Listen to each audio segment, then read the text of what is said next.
Bom, e com a dupla que está aqui com a gente da redação, Carlos Miller, André Train, vamos conversar um pouquinho sobre como é que estão as ações em bolsa, né? E principalmente em função dos balanços, né, das companhias gaúchas que estão saindo. Nessa segunda-feira saiu o Banrisul, caindo o lucro, né? Tanto o lucro líquido como recorrente, né? E o banco falando muito da questão da situação da economia que afeta pessoas jurídicas, empresas, e isso está repercutindo no desempenho nesse segmento do balanço que não está respondendo bem, né? O que vocês estão avaliando aí, até o Banrisul, assim, rapidinho, só para a gente abrir? Dois pontos assim chamaram mais atenção no resultado do Banrisul. Um foi um encaminhamento da questão de inadimplência, em linha com o que tem acontecido com os outros bancos, então a redução do nível de inadimplência. Então está caindo marginalmente, mas está caindo. É um movimento que a gente percebeu no setor bancário como um todo, né, nesse trimestre. Então isso é um aspecto bastante positivo. Por que é tão importante para banco isso? Cair a inadimplência. A gente sabe que no geral claro que a inadimplência é sempre um item complicado, né? Mas para bancos ele traz risco, né? Um nível de inadimplência extremamente alto traz um risco para a carteira do banco grande. Então isso prejudica a avaliação, até a tomada de crédito que ele vai fazer para poder reemprestar. Então é importante que mais caro para compensar. Exatamente. Um banco que tenha né? Claro, tudo depende do perfil da carteira dele. Mas se ele tem uma inadimplência extremamente alta, é sinal também que ele tem um descontrole na avaliação do crédito. Isso não é bom. Então ele não é bem gerido. A inadimplência é o principal risco que o banco corre, né? E a gente viu um crescimento grande, a gente está pelo menos um ponto mais acima do que foi, sei lá, era 2013, 2012, né? Que a gente... É um perfil de carteiras também diferentes.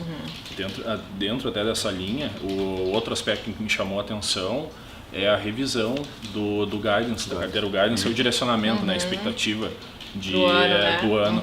E eles mudaram, assim, diminuíram muito a expectativa de crescimento de crédito, na verdade de decrescimento de crédito para a pessoa jurídica e aumentaram muito para a pessoa física. Sim, e isso é um aspecto que chama a atenção, que a carteira do banco ela tem aumentado para o consignado, que é um crédito de risco bastante baixo para a pessoa física, então tem aumentado ao longo dos últimos tempos.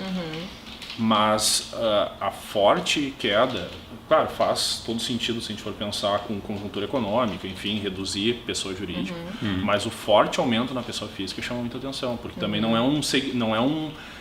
um tipo de movimento que tem sido feito pelos outros bancos. Se a gente for pensar o aumento de carteira de consignado, de financiamento imobiliário, é uma lógica que todos os bancos têm adotado, porque são carteiras de menor risco em relação a veículos, por exemplo. Mas ninguém estava aumentando o crédito para a pessoa física, com expectativa de crescer crédito para a pessoa física, como o Banrisul fez agora. Porque o teste é a questão, quer dizer, tem que manter, porque até o próprio presidente do banco comentou que eles estão, assim, diariamente sendo super rigorosos em relação a monitorar a inadimplência. Isso ele falou, né? Até eles disseram que mudaram, estão com um sistema novo nessa área, imagino que muito para monitorar. E porque o Banrisul colocar mais, né, digamos assim, apostar mais a pessoa física para tentar manter assim manter uma carteira de crédito. Isso é normal num período desse. E ele tem essa característica também de ser um banco que tem folha, isso também permite que ele possa acaba assim tendo um pouco de relação, talvez o Maria concorde comigo, assim, a atuação social do banco, quase, né, se a gente for pensar. Ele tem a questão, é o banco do estado, é o banco do gaúcho, não sei. Então, assim, se ele pegasse e dissesse, olha, a gente vai reduzir a expectativa de crédito para a pessoa jurídica e também vamos, né, reduzir para a pessoa física, a visão, a percepção, não do mercado, mas assim, das pessoas como um todo em relação ao banco piora. Então, assim, não, eles vão seguir atuando, eles vão seguir financiando, olha, a gente não está te abandonando nesse momento difícil. Acho que é essa sinalização que quer ser passada. E para investidor, isso tem uma coisa, né, é o mercado geral, mas o investidor, como é que ele pode enxergar isso? Assim, o Banrisul é sempre uma ação que tem tem tido uma valorização, né, ele tem isso pode afetar de alguma maneira alguma coisa em relação ao mercado, né, a cotação das ações? Eu vejo assim, eu entendo o movimento que está sendo feito, a questão de daqui a pouco manter um nível de crescimento de carteira de crédito como um todo, ou uma estabilidade que seja, mas tudo vai depender de como vai ser feito. Porque se aumentar e agora no próximo trimestre ver a inadimplência estourando de novo, subindo de novo, com certeza vai ser mal visto. Mas não, assim, não tem, a gente já antecipa aqui que vai ser muito mal visto pelo mercado. Então, agora, se crescerem e a inadimplência seguir estável, cair até, bom, foi uma excelente tática. Entendi. E quer comentar alguma coisa do Banco Eu ia Sul? comentar ainda sobre o resultado. Uma outra coisa que o banco tem que cuidar também é o crescimento das despesas fixas, né? No resultado do Banco Sul, especificamente o primeiro semestre desse ano contra o primeiro semestre do ano passado, a receita, quer dizer, a margem financeira do banco ficou estável praticamente. A inadimplência caiu um pouco, como o Carlos comentou, só que as despesas financeiras elas cresceram 11%. Aí sempre tem dissídio, sempre tem uma estrutura fixa que normalmente tem um custo atrelado mais à inflação. Ela corrige para cima no longo tempo. Teve a demissão voluntária. Teve também o PDD, isso aumentou bastante.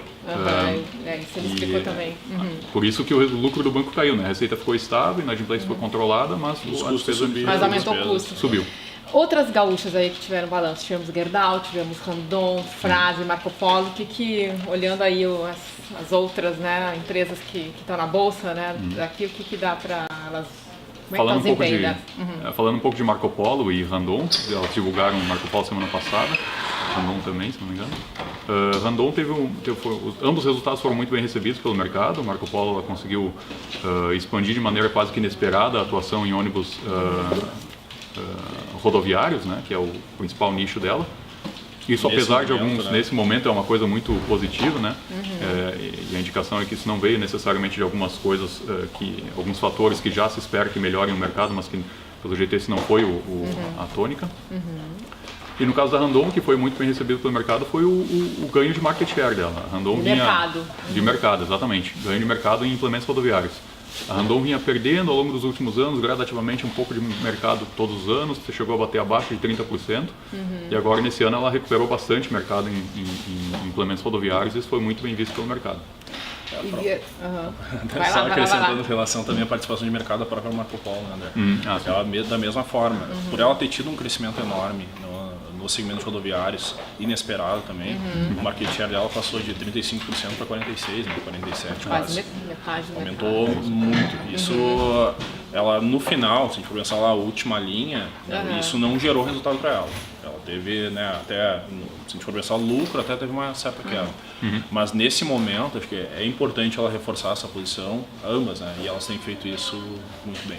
Para terminar aqui a nossa rodada de bolsa, bolsa coloca como investimento interessante nesse momento? Como é que vocês estão vendo aí o retorno, né?